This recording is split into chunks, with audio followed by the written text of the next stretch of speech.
Quarter 3, Lesson 10. The Giant and the Rock. Power text, For the Lord takes delight in his people. He crowns the humble with victory. Psalm 149, verse 4. Think of a time you were sent on a special errand. Was it something you really wanted to do, or did you dread doing it? Did the experience turn out very different from what you had expected? In today's story, a young man was sent on an errand that turned into a battle. The young man, David, reached the top of the last hill he had to climb and looked down at the camp of the army of Israel spread out before him.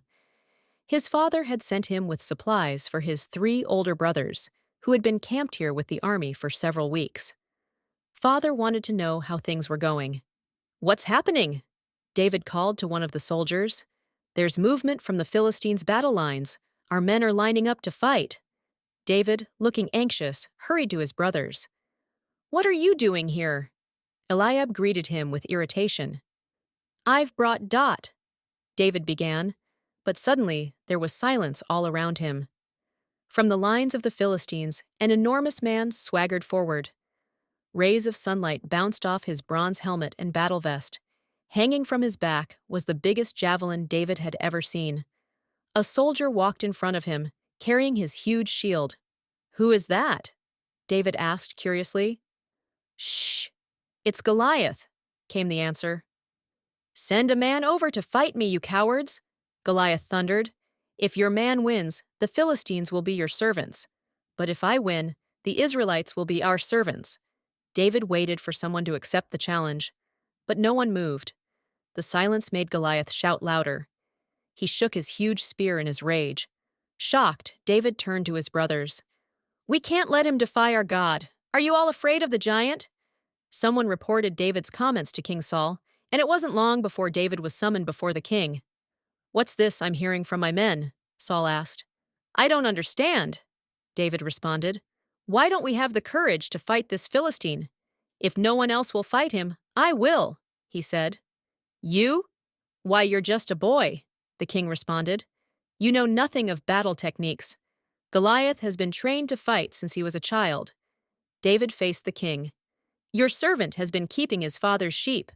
When a lion or a bear came and carried off a sheep from the flock, I went after it, struck it, and rescued the sheep from its mouth. When it turned on me, I seized it by its hair, struck it, and killed it. Your servant has killed both the lion and the bear. This uncircumcised Philistine will be like one of them, because he has defied the armies of the living God.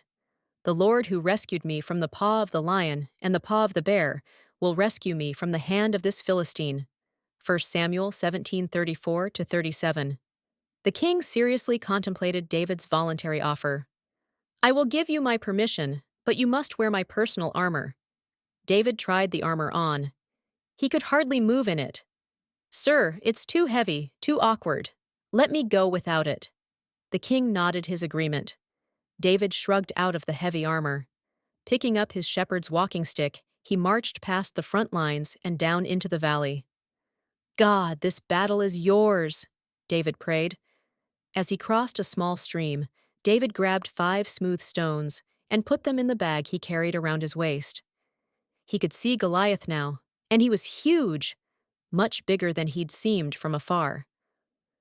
Goliath watched David approach, and he suddenly realized that this wasn't some important soldier coming to fight him. It was just a boy. "Do you think I'm a dog that you come over here to fight me with a stick?" he sneered, throwing back the visor on his helmet. David's voice rang out clear and strong. "You come against me with sword and spear and javelin, but I come against you in the name of the Lord Almighty, the God of the armies of Israel, whom you have defied. All those gathered here will know that it is not by sword or spear that the Lord saves, for the battle is the Lord's, and he will give all of you into our hands." Verses 45-47. Quickly, he took a stone from his bag and put it in his sling. David whipped the sling around his head. The stone whistled through the air, straight for the giant's forehead. Goliath staggered forward and collapsed face down on the ground. Silence engulfed the valley. Terrified, the Philistines began to run. Goliath, their hero, had been struck down. A shout of victory sounded from Israel's army. The soldiers were no longer afraid. The battle was over. Israel had a bigger champion than Goliath. God had won the victory for them.